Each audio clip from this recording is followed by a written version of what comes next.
ओम शांति। 14/9/2023 के ईश्वरीय महावाक्य हैं। आज के साकार मुरली का सार। मीठे बाबा ने कहा, मीठे बच्चे, याद के अभ्यास को सहज बनाने के लिए बाप को कभी बाप रूप में, कभी टीचर रूप में, तो कभी सतगुरु रूप में याद करो। प्रश्न है मुरली का, तुम बच्चों को अभी सारे विश्व में कौन सा ढिंडोरा पिटवाना है? उत्तर में बाबा ने कहा, अब ढिंडोरा पिटवाओ कि सुख की दुनिया स्वर्ग का रचयिता स्वयं राजयोग सिखलाने आया हुआ है। वो बच्चों के लिए हथेली पर वहिष्ठ लेकर आया है, इसलिए राजयोग सीखो।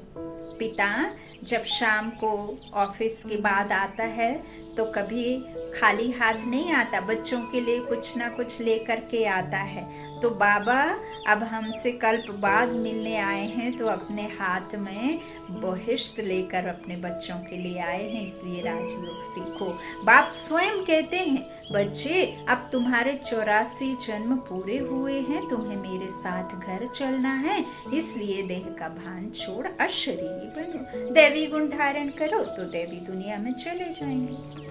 गीत है, कौन आया मेरे मन के द्वारे।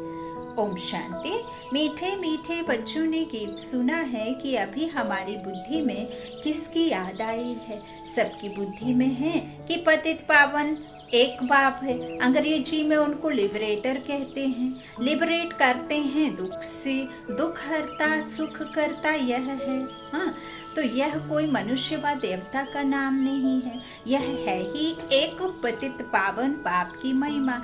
पतित पावन सदगति दाता गॉड फादर को कहते हैं। मनुष्य की यह महिमा हो न सके। लक्ष्मी नारायण को, ब्रह्मा विष्णु शंकर को पतित पावन नहीं कह सकते।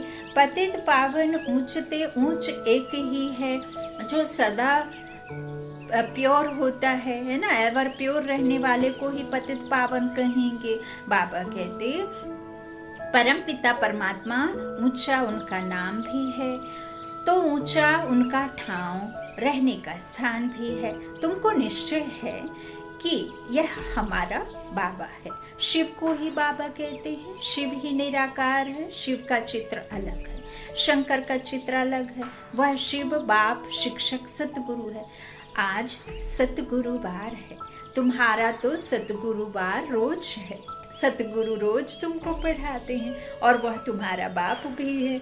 यह तो निश्चय होना चाहिए ना। उनको सर्वव्यापी नहीं कहेंगे। तुम्हारी बुद्धि में है पतित पावन परम पिता परमात्मा हमको राजयोग सिखलाते हैं। वह ज्ञान का सागर है। यह तो बुद्धि में निश्चय रहना चाहिए। यह एक ही बाप है जिसको कोई भी रूप में याद करो, बुद्धि ऊपर निराकार तरफ चली जाती है। कोई आकार व साकार नहीं है। बाबा का कोई आकार व साकार नहीं है जो हम इन स्थूल नेत्रों से देख सकें। इन नैनों से नहीं दिखाई देता परमात्मा। परमात्मा दिखाई ही देता है उस दिव्य दृष्टि से।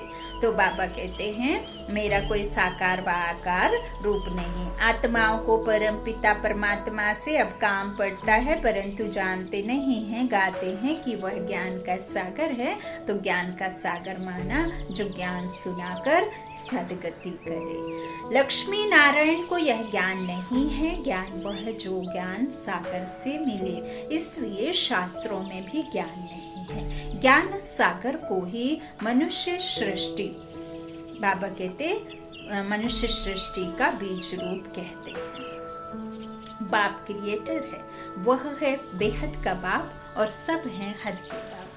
अब बेहद के बाप को सब याद करते हैं। जो बापों का बाप, पतियों का पति, गुरुओं का भी गुरु है, सब उनको याद करते हैं, साधना करते हैं। आजकल चित्रों के आगे, राम के आगे, शंकर के आगे लिंग रखते हैं। है निराकार, ऊंचते ऊंच है, वह लिबरेट करते हैं। अभी तो सब आत्माएं पतित हैं। 5000 वर्ष पहले जब आदि सनातन देवी देवताओं का राज्य था, तो उस समय एक ही राज्य था, सुख धाम था, पवित्रता सुख शांति सब थी। उसका नाम ही है स्वर्ग, हेवन। हेवन को सूक्ष्म वतन व मूल वतन नहीं कहेंगे, हेवन के अगेंस्ट है हेल। यह बुद्धि में रखना है। एक बेहद के बाप को ही याद करना है, उनसे स्वर्ग का वर्षा मिलता है। सतगुरु राजयोग सिखलाते हैं, पावन दुनिया में ले जाते हैं। एक की कितनी महिमा है, लक्ष्मी नारायण को यह महिमा नहीं दे सकते।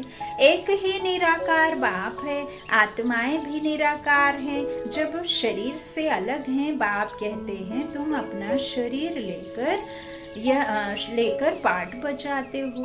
तुम कितने जन्म पाठ बजाते हो यह भी जानते हो। ब्रह्मा का भी चोला है, सूक्ष्म वतन में भी चोला है। शरीर तो है ना, कहेंगे उनमें भी आत्मा है। ब्रह्मा विष्णु शंकर को भी सूक्ष्म शरीर है। मुझे कहते हैं निराकार। बच्चों को समझाया है, कोई को भी बोलो तुमको 2 बाप हैं, तुम्हारे बाप को भी 2 बाप हैं। सब उस बेहद के बाप को याद करते हैं। लौकिक बाप तो अनेक हैं, यह बेहद का बाप तो एक ही है। बाप भूल जाए तो टीचर याद पड़े, टीचर भूल जाए तो सतगुरु याद पड़े, है ना। बाबा कहते हैं, बाप समझाते हैं, भारत अभी पतित है, पहले पावन था, तो इतनी आत्माएं कहाँ निवास करती होंगी। मुक्ति धाम वानप्रस्थ अवस्था में, अर्थात वाणी से परे, जहाँ ये शरीर नहीं होता, सिर्फ आत्माएं रहती हैं। मनुष्य बूढ़े होते हैं तो वाणी से परे जाने के लिए गुरु की शरण लेते हैं कि हमको निर्वाण धाम पहुँचावे, परंतु वह पहुँचा ही नहीं सकते। झाड़ को तो पढ़ना ही है, मुख्य पाठ है ही भारत का। उनमें भी जो आदि सनातन देवी देवता धर्म के हैं, वह 84 जन्म लेते हैं। आत्मा परमात्मा अलग रहे बहुकाल, तो हिसाब करना चाहिए ना। बहुकाल अर्थात जो पहले पहले इस सृष्टि पर पाठ बजाने आते हैं, बरोबर 84 जन्म उनके ही हैं। 84 का चक्र ही कहते हैं, 84 लाख का चक्र नहीं कहते। तुम बच्चों को 84 का चक्र समझाया गया है, आगे नहीं जानते थे। इनसे पूछेंगे तो इनकी आत्मा भी जानती है ना।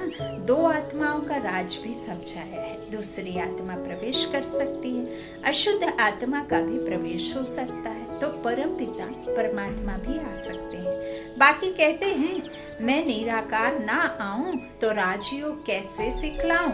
मुझे ही ज्ञान सागर कहते हैं। मनुष्य स्वर्ग की स्थापना तो नहीं करेंगे ना, बाप को ही कहा जाता है हेवनली गॉडफादर। बैकुंठ की राजधानी है, एक तो नहीं है ना।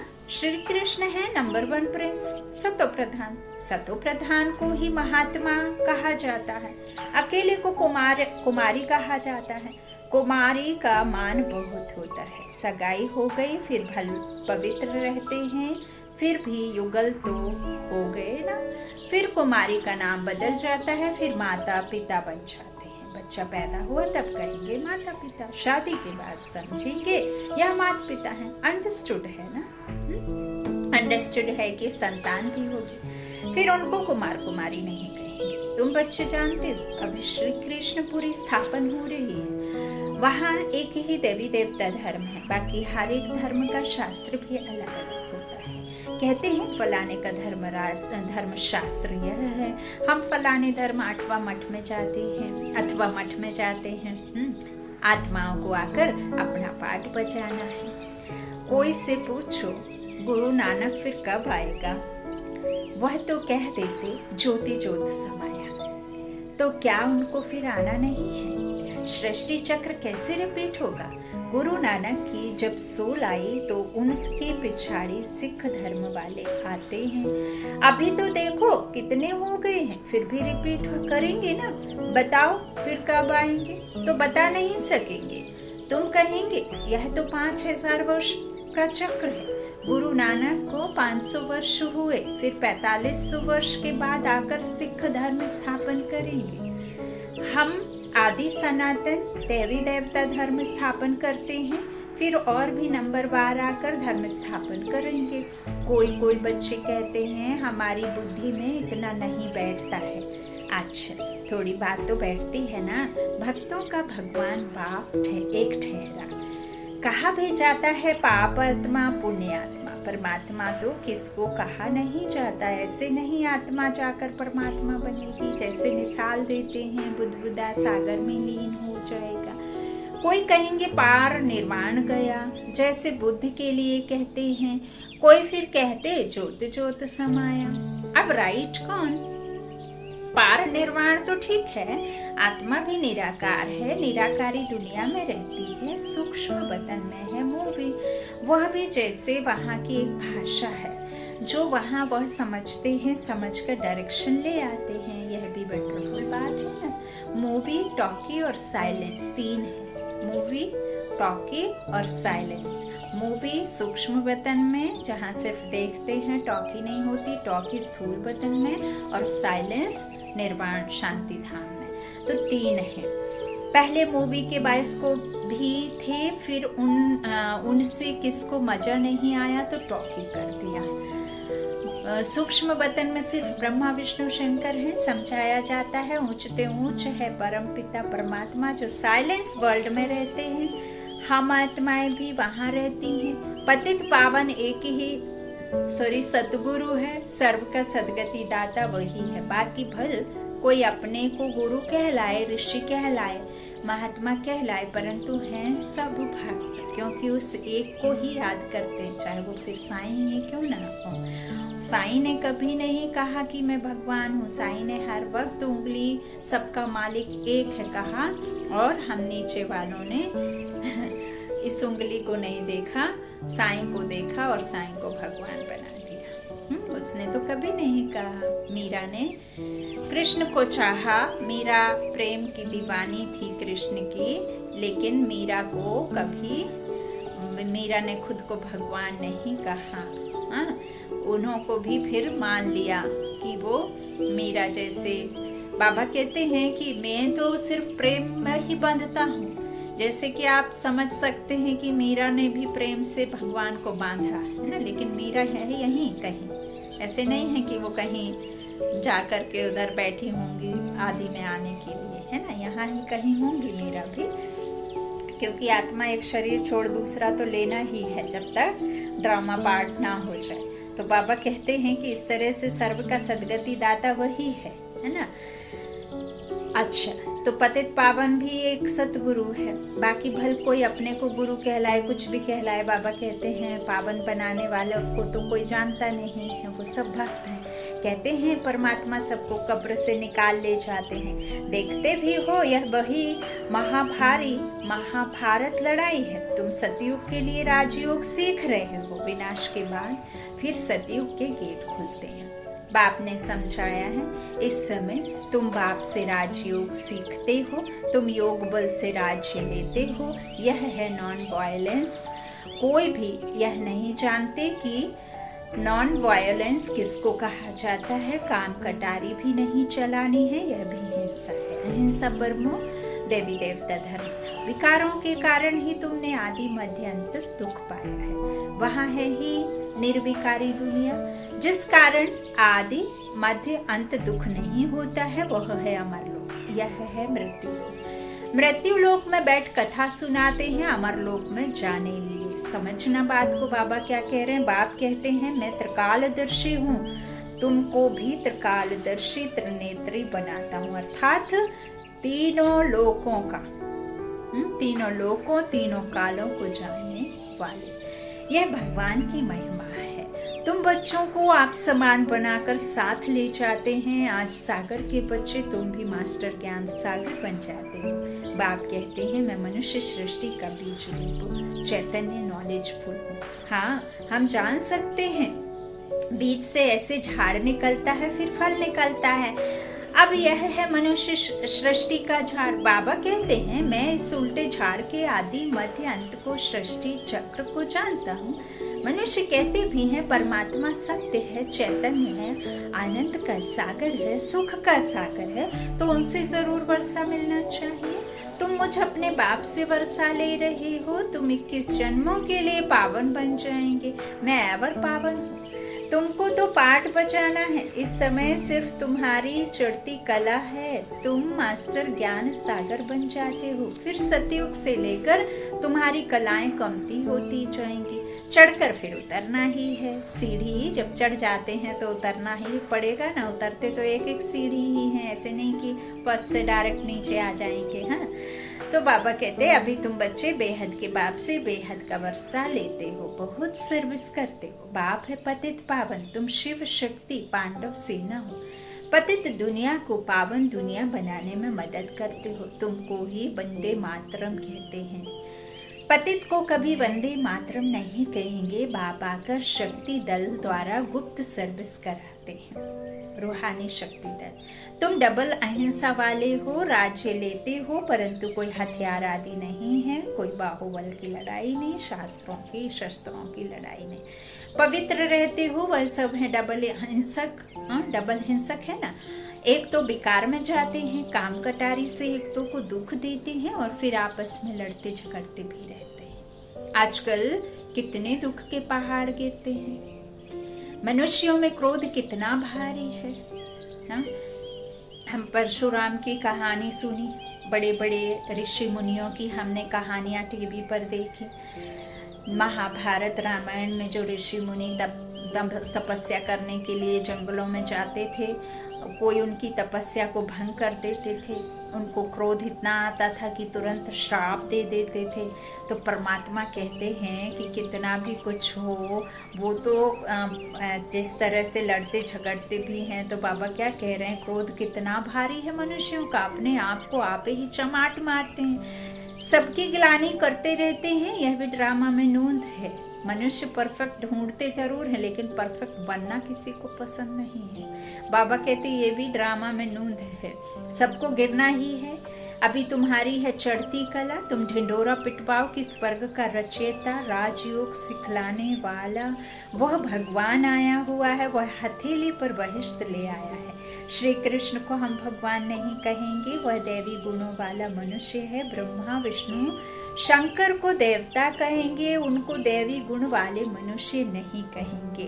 देवी गुण सतयुगी मनुष्यों में है, आसुरी गुण कलयुगी मनुष्यों में है। देवी गुणवान और आसुरी गुणवान मनुष्य ही बनते हैं। तो बाप बैठ समझाते हैं, तुम बाप को क्यों भूलते हो? घड़ी घड़ी मुझे याद करो। तुम्हारे 84 जन्म पूरे हुए, अब मैं तुमको राजयोग सिखलाने आया हूँ। फिर भी तुम घड़ी घड़ी भूल जाते हो। देह अभिमान छोड़ अपने को अशरीरी समझो। अच्छा, मीठे मीठे सीखी लादे बच्चों प्रति माता पिता बाप दादा का याद प्यार और गुड मॉर्निंग। रूहानी बाप की रूहानी बच्चों को नमस्ते। हम रूहानी बच्चों की रूहानी माता पिता बाप दादा को याद प्यार और गुड मॉर्निंग। शुक्रिया बाबा, शुक्रिया शुक्रिया। धारणा के लिए मुख्य सार है। पहला, बाबा ने कहा बाप समान त्रिकालदर्शी त्रिनेत्रे त्रिलोकीनाथ बनना है। बाप की महिमा में स्वयं को मास्टर बनाना है। दूसरा है डबल अहिंसक बनना है। किसी भी प्रकार की किसी भी विकार के वशीभूत हो हिंसा नहीं करनी है।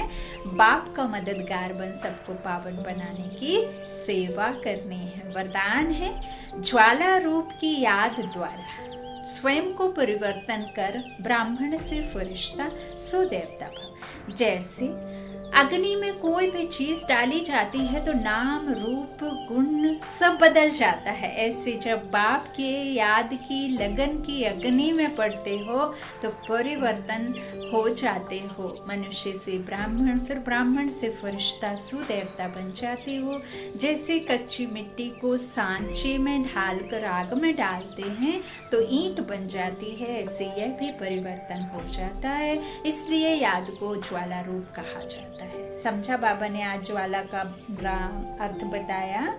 स्लोगन है शक्तिशाली आत्मा वह है जो जब चाहे तब शीतल स्वरूप और जब चाहे तब ज्वाला रूप धारण कर ले। शक्तिशाली आत्मा वह है जो जब चाहे तब शीतल स्वरूप और जब चाहे तब ज्वाला रूप धारण कर ले। ज्वाला रूप धारण करना अर्थात ये नहीं है कि अपना गुस्से में आ जाओ, आवेश में आ जाओ। ज्वाला का वरदान में बाबा ने बताया है कि किस तरह से ज्वाला रूप में आपको आना है।